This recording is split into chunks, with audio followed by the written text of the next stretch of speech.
I got a new doorbell camera last week, thought it was a good idea. It started sending me notifications at like 3 a.m. every night. I figured it was just animals, raccoons or something.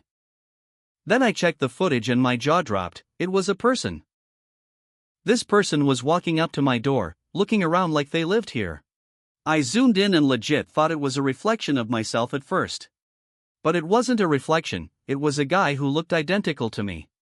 Same height, same build, even wearing a similar jacket. It was insane. I started reviewing older footage, and he's been showing up for days. He's just hanging around my porch, looking at the windows. It's creepy. I called the police, but what do you even say in this situation?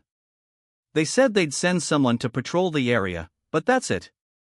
I just got another notification. He's back at the door right now. He's trying the handle, and it looks like he has a key in his hand. What's the scariest thing your doorbell camera has ever done?